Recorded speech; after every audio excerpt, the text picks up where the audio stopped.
And thank you all for joining. As you mentioned, April is Parkinson's Awareness Month, and we've been having some fun, with various events. Thank you to Supernus, one of our sponsors, who helped sponsor this program, as well as our Pedal Posse. It's a spin class that we started for our patients and our staff members. This month, during the spin class, the playlists highlighted artists who actually have Parkinson's.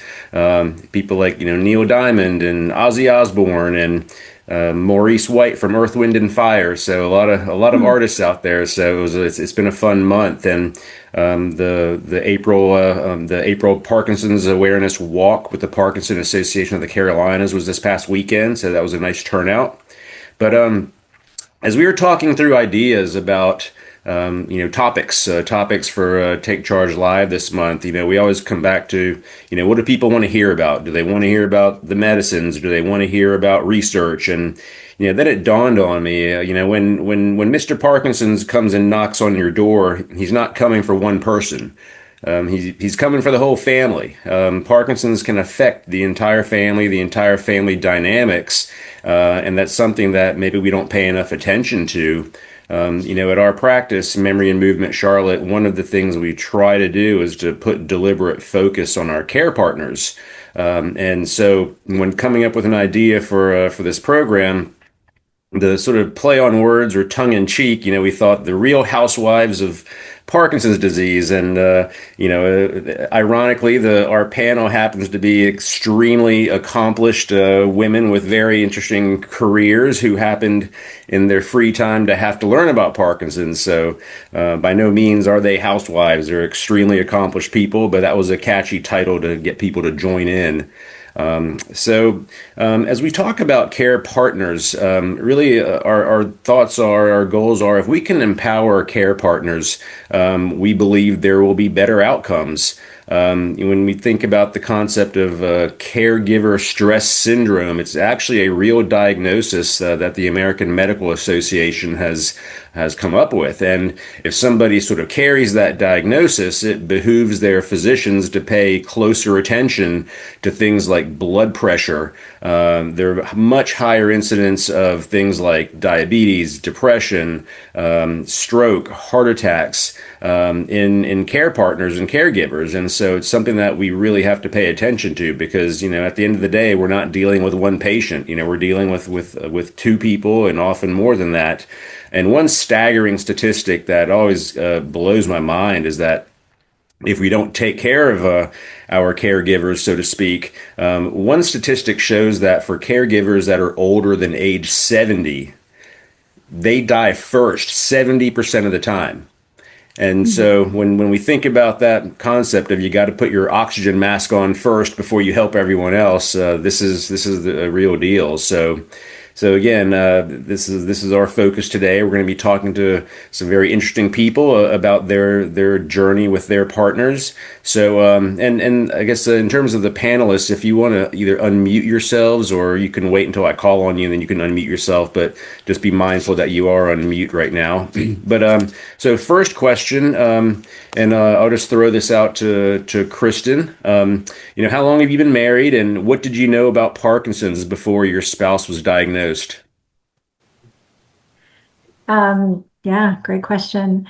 So we have a little bit of an unusual situation because we were a later in life second marriage. So we've been married for 16 years, and my husband was diagnosed just a year and a half into our marriage. So, that's added a layer to it, I think, where, we were still in the early stages of getting used to being married. We really knew nothing about Parkinson's. The diagnosis was a complete surprise, and we didn't have any family history on either side. And so we had to do a lot of research. What about you, Suzanne? Well, very similar to Kristen, we were a second marriage later in life. We've been married 21 years, and there were symptoms shortly after we were married, and he was officially diagnosed 17 years ago. And we knew nothing, and it came out of left field. And you read and you talk, but the best thing that we did was we aligned ourselves with good people and good doctors, and we found you very, very early, Dr. Iyer, and you've really helped guided the path since 2010 for us. So it's a lot of learn as you go and still learning. Helen? Yes, I guess I'm part of the pack because we're a second marriage also, and we've been married 18 years, and Roger has had Parkinson's going on 11. So it was really impactful in that early stages of getting to know each other, and I had no experience with it before, and neither did my husband, and it was all new to us. And it's really been just reaching out as we go along and finding answers and learning and finding the information we need to understand this disease. So. And last but not least, Sarah? So I'm similar in that we were also a second marriage later on in life. We've been married for 8 years. I, however, knew a lot about Parkinson's disease because my uncle was diagnosed young onset, and my husband had it when we met. So I wanted to get to know him better, and our relationship evolved. And Parkinson's was a small part of it, but nothing that was a deal breaker for me. I just knew that there was a lot of hope and a lot in the pipeline for the disease. So it didn't make me turn him down. One thing that we always talk about is, there's more than one patient in the room, and I know in some practices, and even in my former practice, I never really had as much time to get to know the spouses or the care partners. Often they wouldn't come to the appointments, and there are many that I never even met. In our practice now, since we do have a little more time and we can kind of dig deeper and get to know everyone involved, we really encourage family members to come because we get more than one perspective, and it's very, very common that people with Parkinson's are not always extremely self-aware of what's going on. So having other people around that can kind of give another input to help us guide their therapy is always very helpful. But for all of you, the husbands were all going to their appointments by themselves for a good while. What changed to make you feel like you had to get more involved and start attending the appointments? And again, we'll start back with Kristen. Yeah, sure. I went to the first one so I could learn about it, and then I think it just seemed very routine at the beginning. He didn't have a lot of symptoms.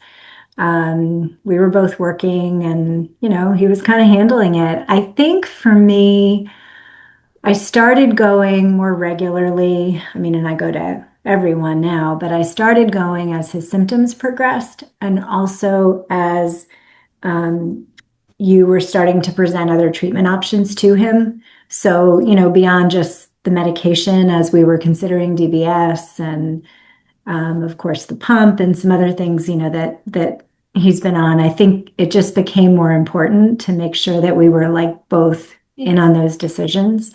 And of course, as you said, I think there's a lot that sometimes we notice that maybe our spouses don't always notice. So I think having those two perspectives is really helpful. And it helps me kind of sort out, Parkinson's is such a tricky disease. Like, it's so hard to tell sometimes what things are related to Parkinson's and what things are just, age or a person or whatever. And so I think being at those appointments and talking to you and your team always helps me feel a little less crazy and really supported.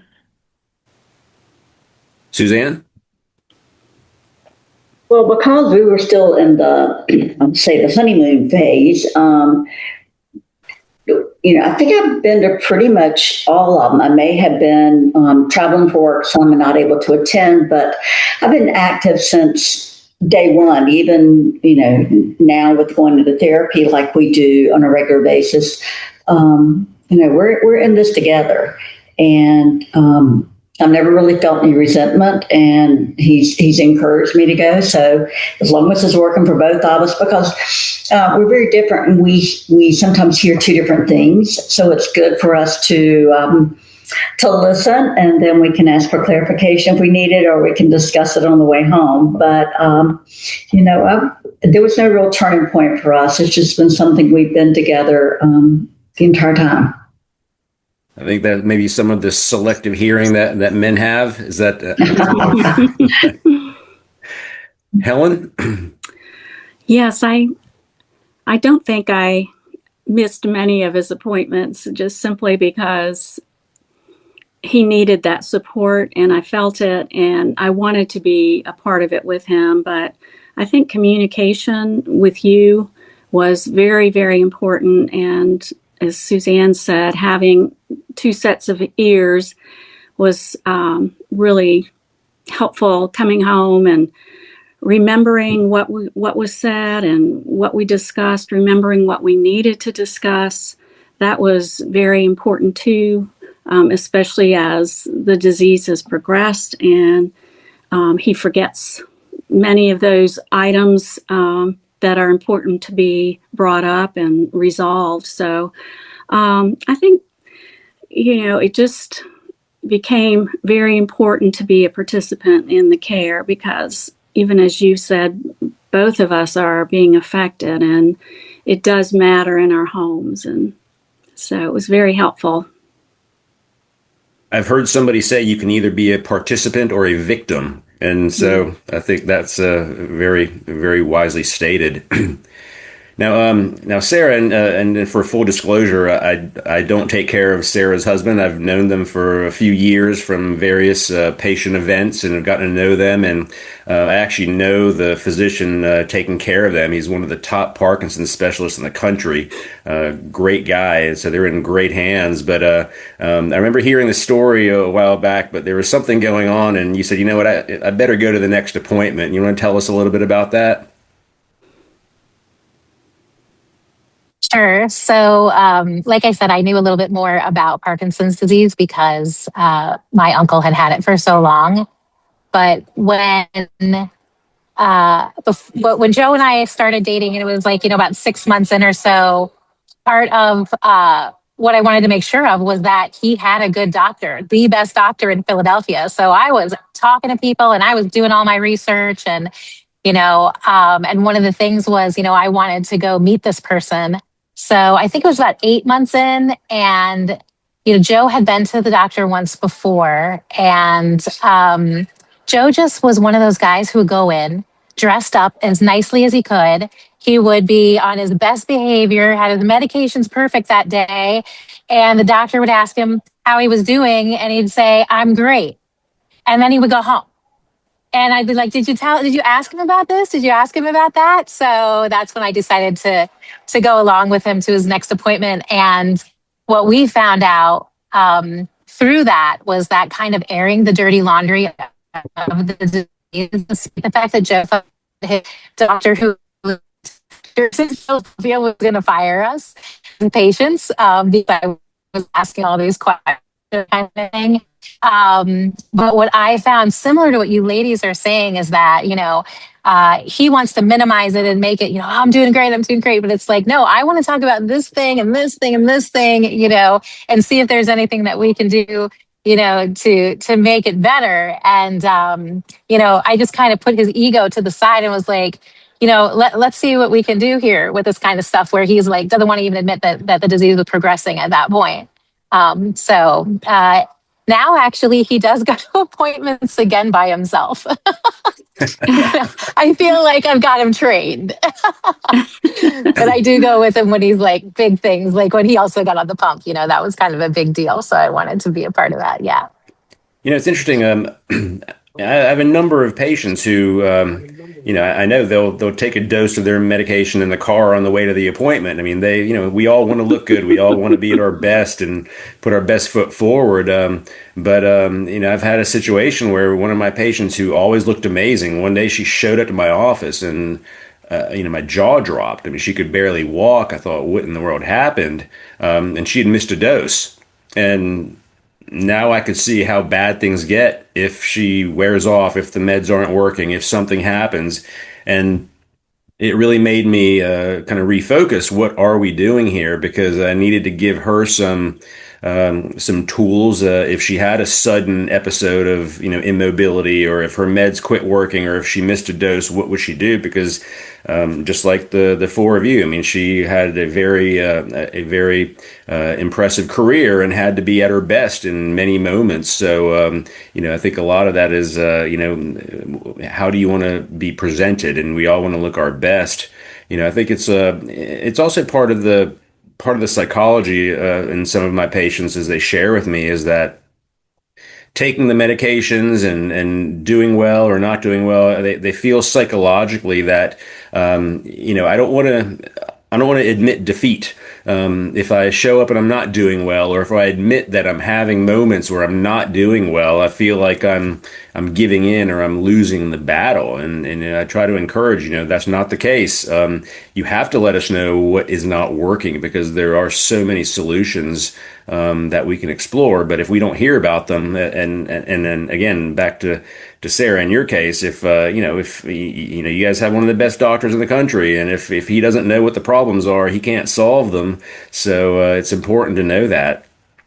So I guess the next question I want to get into is a little bit is how did you learn more about Parkinson's, and what resources might you recommend to other people to get good information, because there's so much garbage out there. And again, we'll kind of go back to the top with Christian. Yeah, sure. I mean, obviously, your website is a great resource. There's so much out there. We rely on the Michael J. Fox Foundation quite a bit. The Parkinson's Association of the Carolinas has a lot of good resources. And I think we did what a lot of people do at first. I mean, we must have ordered 16 books, right? Like, you dive into all these websites, you read every book, you read every headline about, some supplement that helps and this, that, and the other thing. And you kind of like, for me, I felt like we kind of overdosed on that for a little bit. And one of the things we learned is like we needed to do all that research. We needed to educate ourselves, and that's my nature. But we also needed to not fast forward the tape, because the symptoms are so different for everybody, and the progression is so different for everybody that sometimes too much research could actually make me really fearful before I needed to be fearful about something. So, I would say we did a lot of research in the beginning, and then we kind of try to take it as it comes. And so if we have a new symptom or a new issue or a new treatment is coming up, we'll do our due diligence. But I'll be honest, I kind of stay off the internet about it at this point, because sometimes it scares me more than I need to be scared. That's a good point. There is good information out there. There's a lot of bad information out there, and I always tell people, if they find a cure for Parkinson's, I'll let you know. So we'll keep you posted. Yeah. But your comment was spot on in terms of you get on there, you read things, people get fearful. We encourage exercise from the very beginning for everybody. All the various exercise programs. We know that's the one thing that slows progression, and I've had patients very early in the course where they'll go to rock steady boxing or whichever exercise class it happens to be, and they'll come back and say that was the worst thing I ever did. I saw people who were in wheelchairs. I saw people who were on walkers, and I started thinking, when am I going to have to order mine? And, I think it's important to realize everyone's journey is different. You may never need a walker. You may never need that. Everyone's so different. But I think the key is that the activity is so important. But it's scary. There's a lot of stuff out there. Michael J. Fox is amazing. He does so much to raise awareness and raise money, but people see him and they get terrified. When am I going to be like that? And everyone's case is so different. So I think it's important to keep that in perspective. Suzanne, I think we're back to the question of how would you learn more about Parkinson's, and what resources might you recommend to other people? So much like Kristen, we OD'd on diving in, or at least I did, because that's my nature. And you would talk with people that had Parkinson's, but didn't realizing that their Parkinson's was nowhere near what you were going through. So we just became very selective about our care team, and very selective about our resources that we were getting information. So the best ones for us came from, obviously Dr. Iyer and another neurologist who did Wayne's DBS. But then we also aligned ourselves with a functional medicine person and an integrative. Our primary care is an integrative doctor. And in working through them to find out some of the things maybe about the whys, working with some gut issues, doing different things, that helped us tremendously. And they worked closely. We provided the information to Dr. Iyer and, kind of working together as a team. But as a side note to that, Dr. Iyer had recommended for a while about some physical therapy. And 3 years and 3 months ago, we began driving into Charlotte. We're about an hour one way. So we began driving into Charlotte 3 times a week. So basically 3 full days a week, because I ended up retiring early when we got to a juncture that was going to be best for our care plan going forward. So with the therapy, not only does Wayne get therapy, but the therapist, because they work with Parkinson's patients all day, and they're working with various degrees of progression, they're able to kind of somewhat be the experts, maybe things that I used to, and this may be getting into another question about the delicate balance, but things that maybe I used to recommend or say, what do you think about this? All of a sudden, they're the expert now. They'll recommend, and kind of expanding your care team with people that you trust and you've got a relationship with, really, really helps. And the therapists are right there, and they can talk to Dr. Iyer, and actually probably once every 2 or 3 weeks, Dr. Iyer just pops in while he's in therapy, and that really helps. So you're able to get that constant reinforcement. And the things that they're going to be, as a resource, the things that they're going to be suggesting for Wayne are not just suggestions for Parkinson's, they're suggestions for him and where he is in his journey. And that has made such a difference. It's really like a concierge physical therapy practice, because they're looking at what's going on and what's going on today versus what's going on last week. And about that, getting ready to go to an appointment and everything being wonderful, and your husband, I think, was dressed right and had all the right answers. When you're going in for as many years as we are, you're not that way all the time. And they see the good, the bad, and the ugly, and they're really able to give you some useful suggestions, but more important, just to be motivating and encouraging and reassure you that, hey, today's just one of those days. It'll be better next time you come back. But really being selective about your resources, and finding out what works best for you, not your neighbor, not your friend, but really what works best for you has been really integral for us.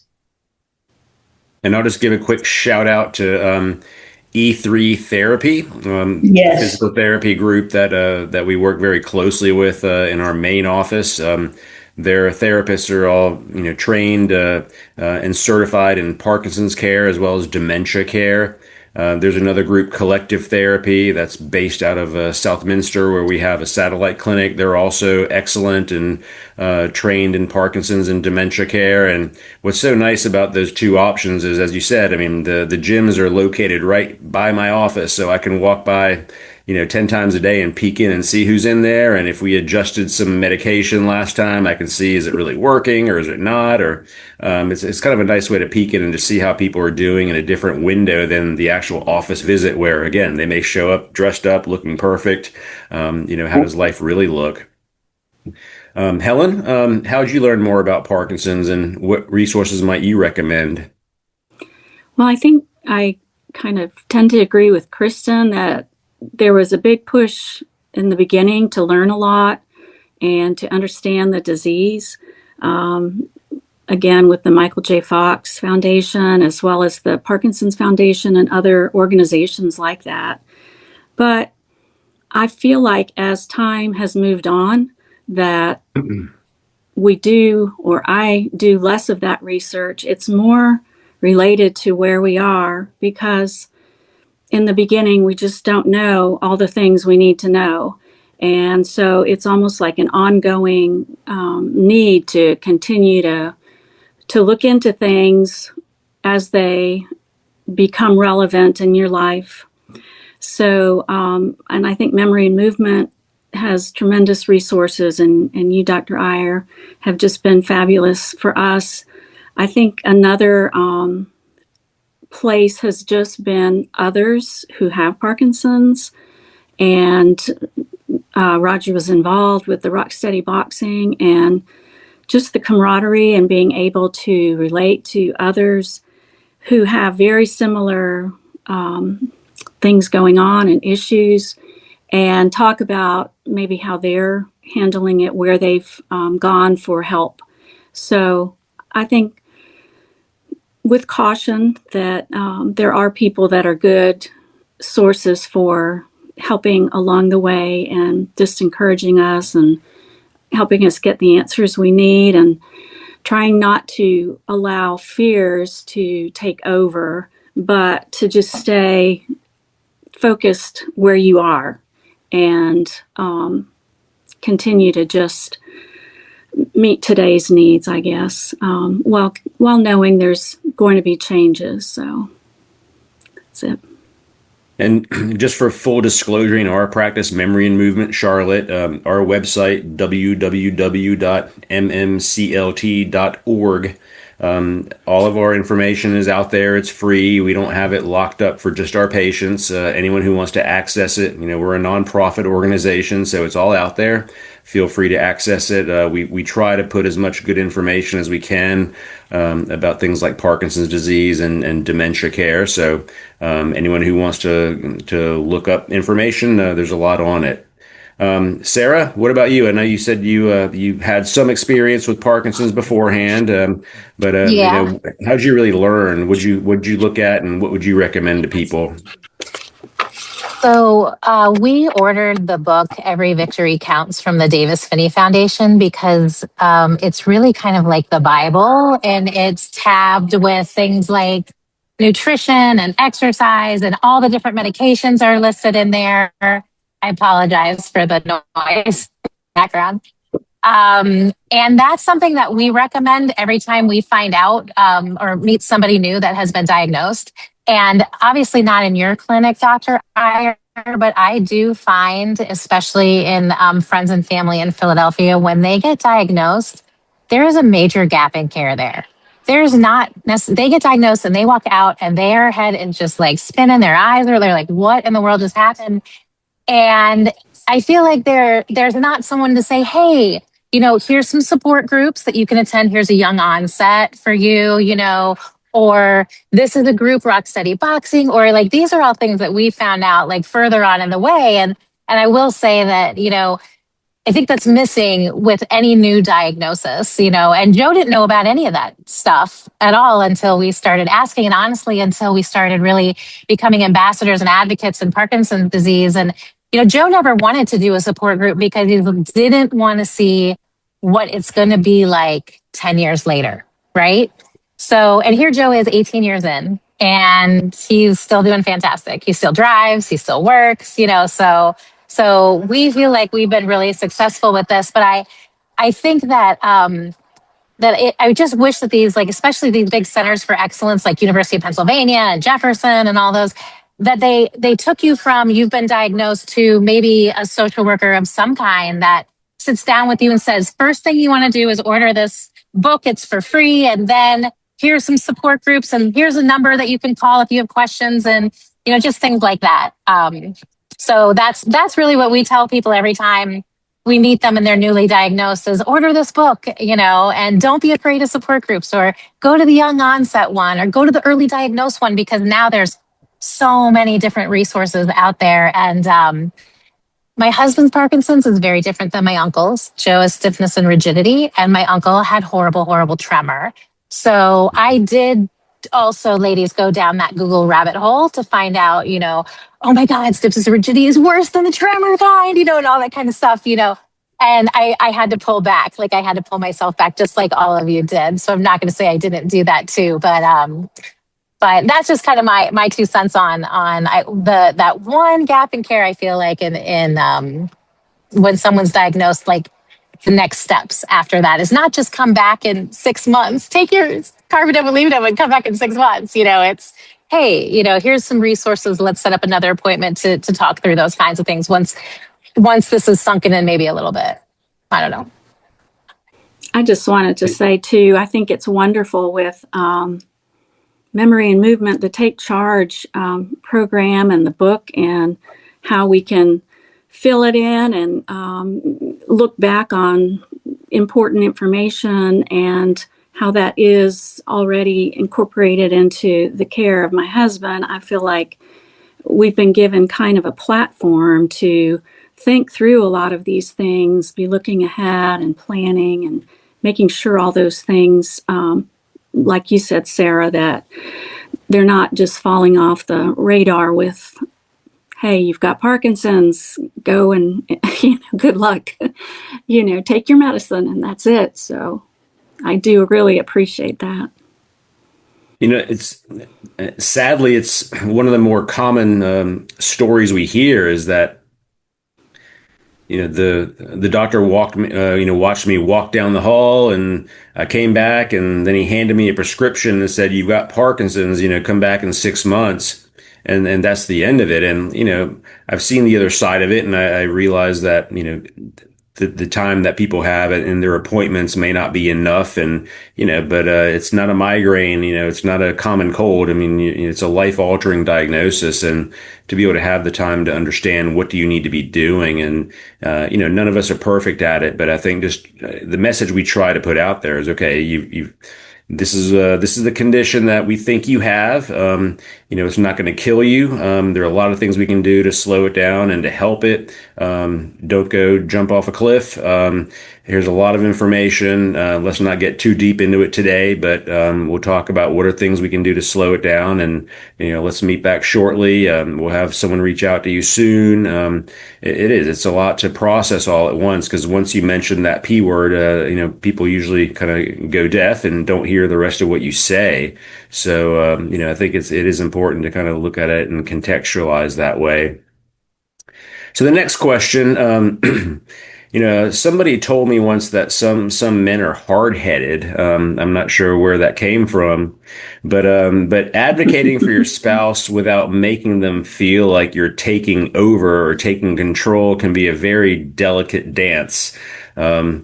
The four of you are exquisitely good at this. So tell me, how did you find the right balance between advocating and not taking control, and kind of navigating that space? And we'll change the order a little bit here, and not because the rest of you aren't good at it, but Helen, you are particularly good at this. So tell me, what's your secret?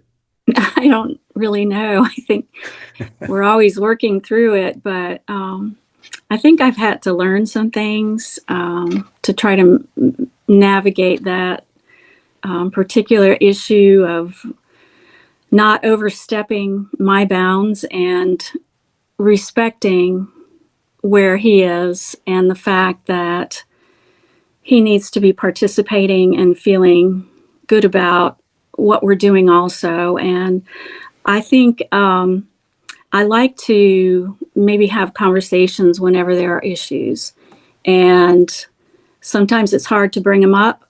So maybe I'll say, well, what were you thinking about this? And that allows the feedback to come to me, and then it allows me to say, well, I like that. Here's what I think might make a lot of sense, but what do you think about this? And just kind of making sure that there's that participation coming and openness to listen. And also just to be very patient, because I think listening is an important thing. And I really tend to want to rush in and just, okay, this is what's going to work. But I've had to teach myself to pause and to listen and to acknowledge that there's something being said here that could be very useful for where we are and what could be very helpful. So those are a couple of the ways that just making sure he's also participating. And I think one of the good things that I try to do when things just get too rough or too difficult is just to bring in some lightness to it and some lighthearted fun. We can laugh at ourselves, we can laugh with each other, and often that kind of breaks some of that stressful moment and allows us to work through things a little more easily. So. Yeah, that was very well said, and all of the participants, I know your husbands, and they're hard-headed men. Helen's husband happens to be a healthcare professional too, which makes it even more challenging. So again, great work. So let's go in the opposite direction now. So Suzanne, you want to tell us kind of, how did you find that right balance for advocating versus taking control and doing that delicate dance? It's a work in progress. Even after, even after all these years since 2009, but my husband is strong military police background, retired state trooper, kind of likes to be in control. And I think a lot of people do, but his may even be on a different platform than other people's. So it's been a little bit more challenging, landed in some landmines, that's for sure. But we do have a nice balance. One good thing is we're going into therapy twice a week. So we're in the car for 4 hours a week. And you can approach some topics then and a little bit more lighthearted, like Helen mentioned. But the good news is they're in the car and you can have that conversation with them. That seems to help. Definitely letting them make as many decisions as possible. The times when I feel like I've had to be the strongest advocate, and I know Dr. Iyer, you and I had some of these conversations, is if he's had to be hospitalized for any reasons. I mean, I've just had to be the one in control then because of medications and different things that were going on. But for the most part, outside of those scenarios, it's a matter of timing, planning ahead, and not rushing at the last minute to discuss these things seems to help, or approaching the subject and then saying, let's think about this, and then we'll circle back and give them time to really think about it and get back when it's convenient for them. But still a work in progress. So during those 4 hours of car rides, has there been any feedback on your driving? Oh, as a retired state trooper, yes, yes. But we've also listened to some good podcasts and some good music and had some good talk. So it's all been good. Fair enough. Well, Sarah, you tell me, how did you find that balance?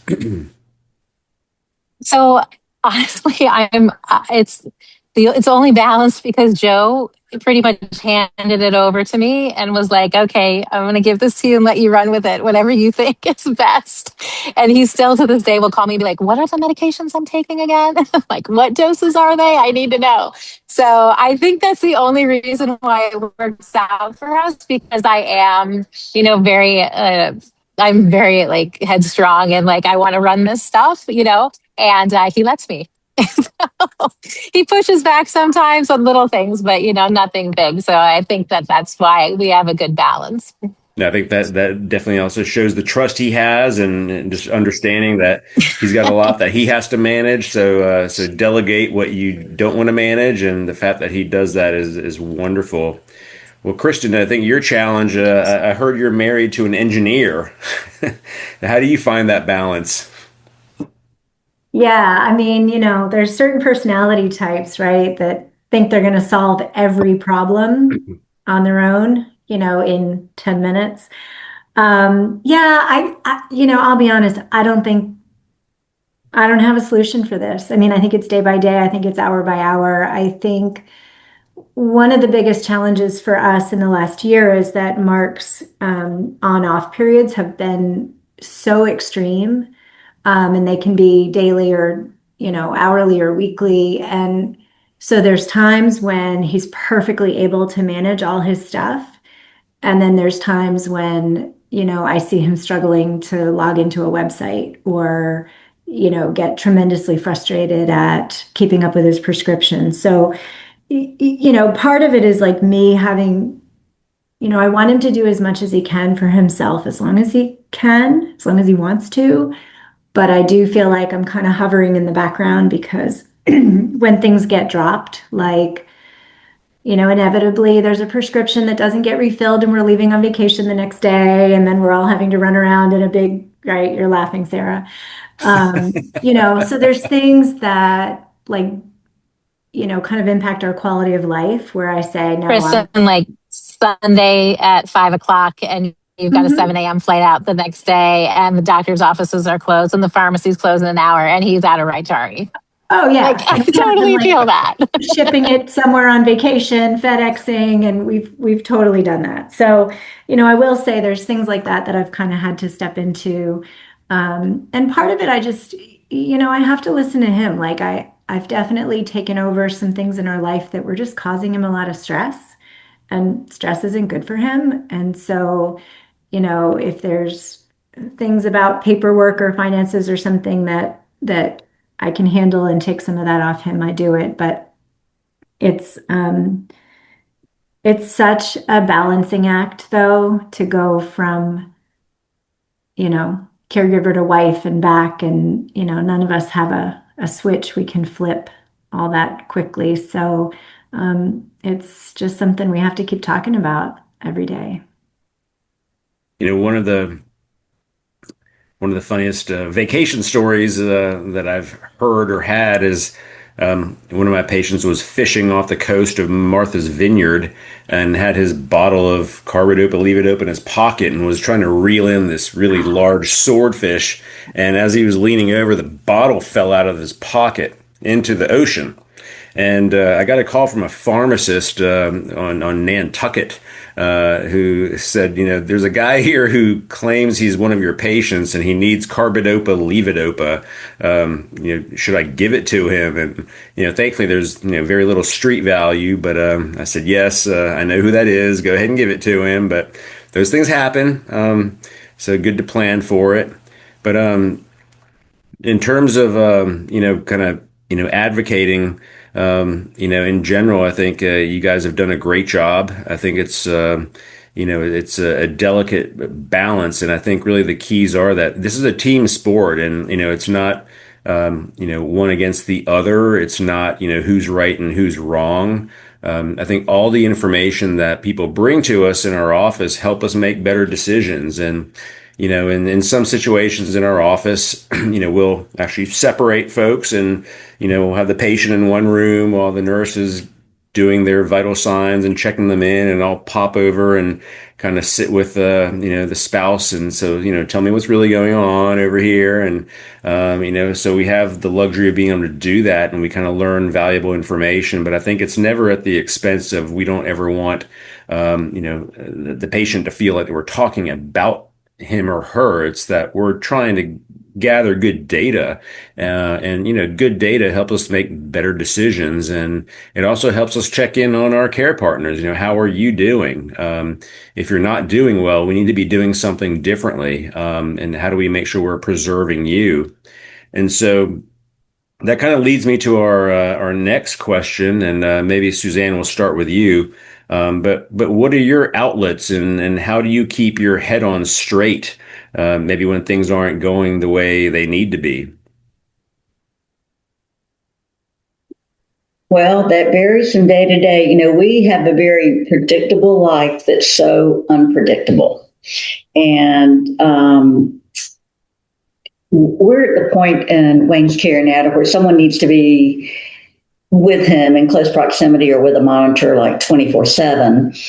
So I'm committed to at least having time outdoors every day. That's important to me. It's what I can do.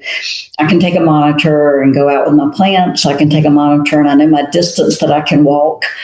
And so I just do lots of laps out in front of the house. But that's where I can clear my head. It's something I'm doing for me. And it gives him some time too, but that's the main thing. And coming to therapy. When he's in therapy, once we get him involved at the beginning and I'm there at the end for any questions, there's about 30 minutes in there that I can go walk into the parking lot, or I can make those fun insurance calls that you have to make every now and then, or whatever it may be. And so those are my time periods outside and then during his therapy. Not as much as I would like, but you know what? I'm just grateful for the time that I do have. And the circumstances may change one day where I don't have this much time, or it could be that I end up having more. But for right now, it's working. Well, Sarah, it looks like you're at the point where they're going to tell you to put your oxygen mask on or your life jacket. But tell us, what are your outlets, and how do you keep your head on straight? Well, I still work full time. I've got 3 adult daughters, and so we all do things together. And I will drive down to Arlington, Virginia to see them. Or Joe and I also have a vacation home down in Del Rey, so I'll head down there. And I love to cook, and he loves to eat. So that's something that we have to share with each other too. But I haven't gotten, luckily, to the point where I feel like I've gotten completely frustrated or depressed or exhausted or worn out. And I know that's something to keep an eye on and watch for. Not to say that I don't get annoyed sometimes, because I absolutely do. But I'm just really grateful that Joe is still as self-sufficient as he is, and that he is still doing all that work to be the best that he can, all the exercise, the therapy, all the things that we've been talking about, besides, being smart about taking his medicines and that kind of thing. So he's, so I he doesn't depend on me as much as you'd think. And of course, we'll let you know when you can let your tray table down and recline your seat. Yeah, that's right.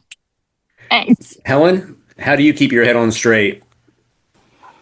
Well, I've had to, I guess, advocate for myself a little bit, because probably like all of you ladies, you're just caught up in wanting to serve your loved one and care for them. So I have made it a point to give myself permission to have an activity every week.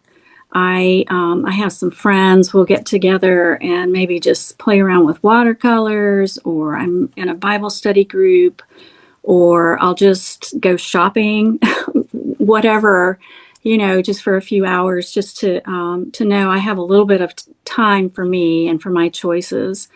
I have ended up hiring someone also once a week, so that enables me to do that and helps me just to get caught up around the house. My husband is to the point where he needs a lot of help. And so it's something that's going on all day long. But I do take my quiet time, like Suzanne said, every morning. I just get up early and I sit and I'm able to think through the day and just center myself and prepare myself for the day. But I've noticed if I don't get a little bit of time, it really does become more and more frustrating. So I feel like it's been the healthiest thing for us both that I get out. I've got grandkids and they've got games and I'm out. So it's worked out that I can really do a lot and participate. And Roger comes when he can. But I do have my moments during the week just to recharge. It's important. And, we tell people every day, you can't feel guilty for needing that time. You can't feel guilty for needing to recharge. You can't feel guilty for needing a break. No human being is programmed to do this 24/7.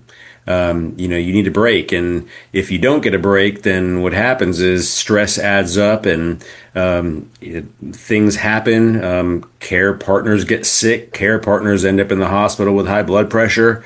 Care partners can develop, resentment, and we need to intervene before that happens. So it's very important to kind of pay attention, to your pulse, to your heart rate, to your blood pressure. What's going on? How are you feeling? And you need to have your breaks because we all need them. None of us are designed to do this 24 hours a day. And so Kristen, tell me, what are your outlets?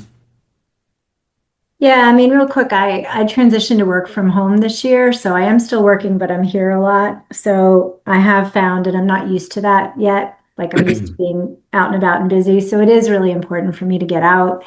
I try to go to yoga twice a week. I have daughters nearby and grandchildren that I love spending time with. I found a good therapist for myself. And I did find recently I was kind of missing yoga more than I would like because maybe he was having a bad day or didn't, we're not like at the point where he needs 24/7 care, but sometimes it doesn't feel right leaving him alone. And I was kind of getting resentful when I was missing yoga. I think he could tell. And so he finally said to me, look, I've got a little list of like my people and you go. And if I need somebody, I'll call one of my friends and they can come sit or we can go to dinner or whatever. So, that's been really nice because it's given me the freedom to go and not feel guilty. And I think that's important I think you've all kind of echoed that is that we have to carve out that time. And I think, for all of you out there, if you were to ask your loved one, is it okay for me to take a break and go do X, Y, or Z? I think 100% of them would say yes. Because as much as you want to dote on them and as much as you want to take care of them and help them with everything they need, sometimes they may need a break from you. So keep that in mind. It's good advice. So the final question before we go into the open discussion, what have you learned about yourself on this journey? And what advice would you give to other care partners who are just starting this journey? And maybe we'll start with Sarah, since your plane may take off. I'm not supposed to take off till 5:39, so I've got a few more minutes. Um, so what I've learned about I'm a fighter and a problem solver. I think that's what I've learned about myself. And I think that I feel very empowered with with getting as much education as I can. And as you know, we travel all over and, we go to these different Parkinson's events and I'm always just like a sponge, just like taking it all in. I want to know everything there is to know. Like I want to be Sanjay Iyer and I want to know exactly how to just, for him, with him. I want to solve these problems, whatever it takes to do it. So, for me, it's kind of like it's like a competition. Like I'm competing against the Parkinson's and I'm trying to help him beat it. So I kind of learned that a little bit about myself. And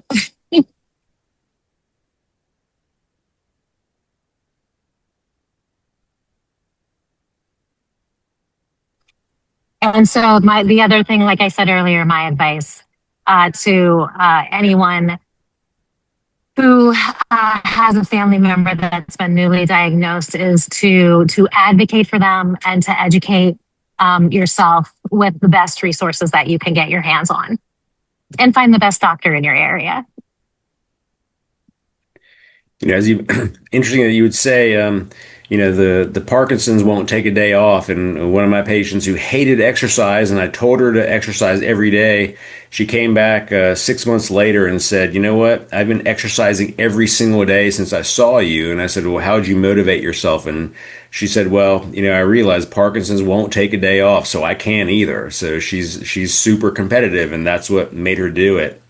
So Helen, tell us, what have you learned about yourself on this journey, and what would you advise? What advice would you give to other care partners who are starting this journey?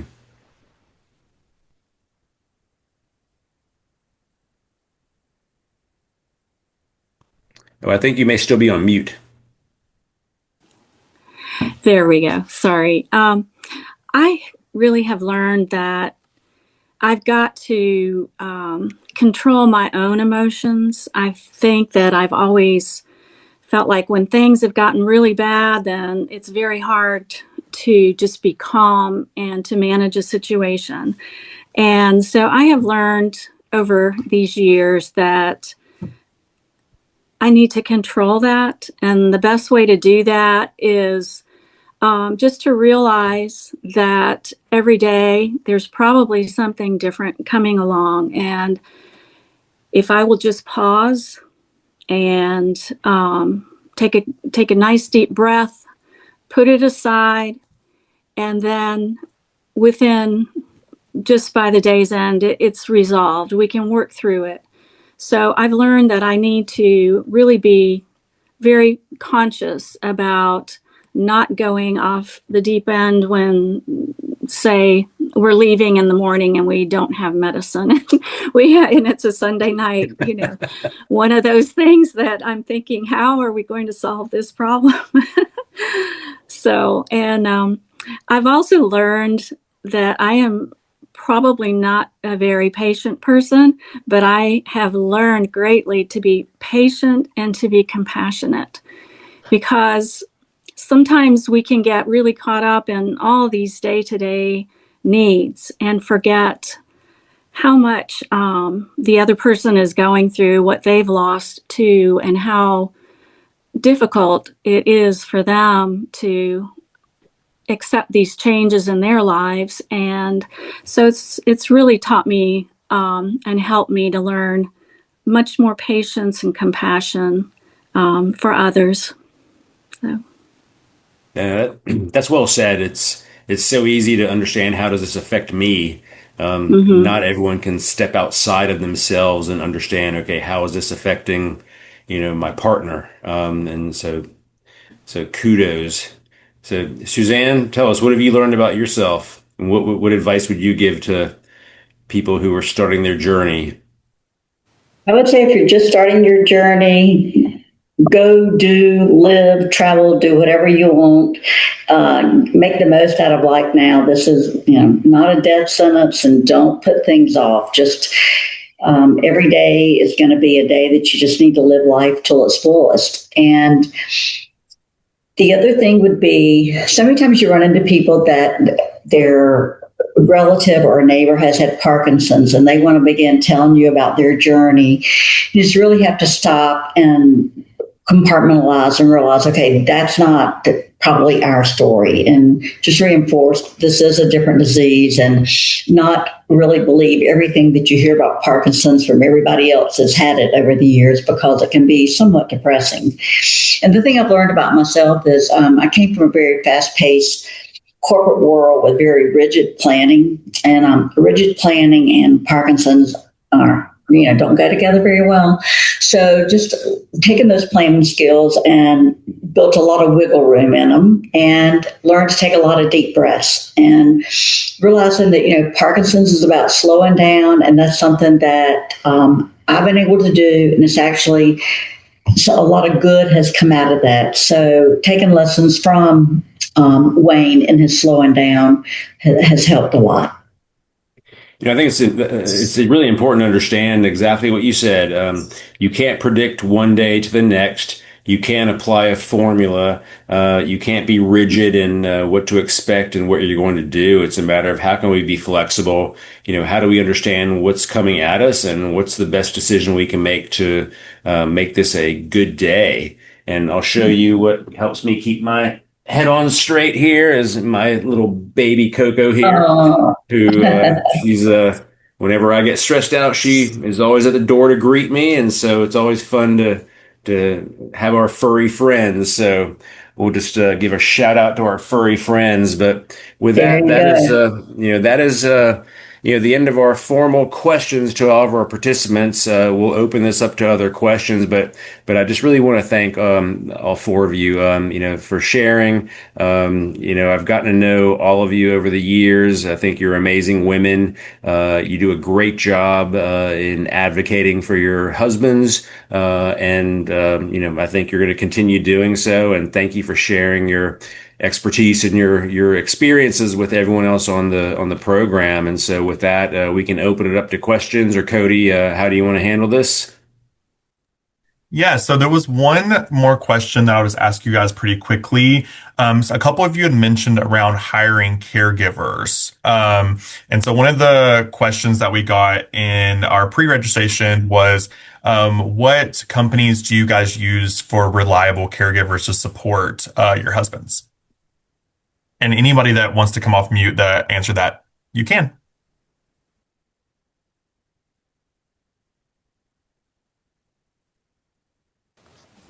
Well, I have used caregivers, but we live in Columbia, South Carolina, or Lexington, South Carolina, so I'm not sure that would be helpful. But I will say recently, I have gone through a situation where I had an actual company that would send someone out certain days during the week. And more recently, I found just an individual who does caregiving.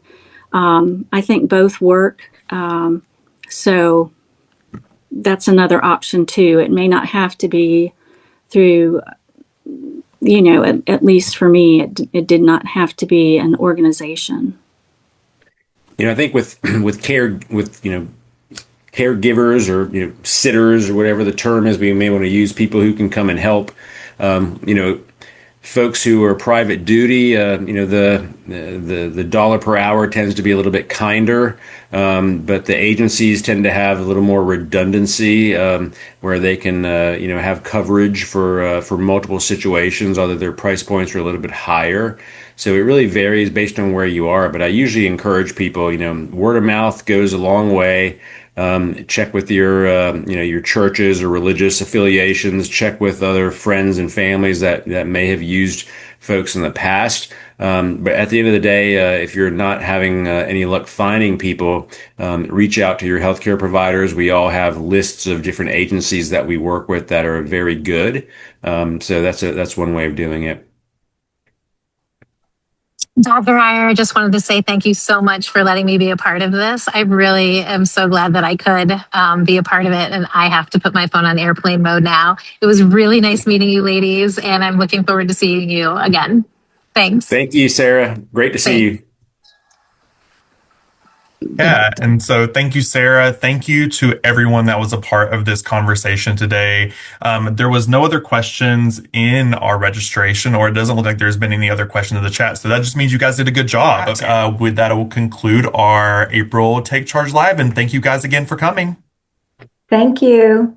Thank you all. Thanks so much. I enjoyed it. Thank you for the invite.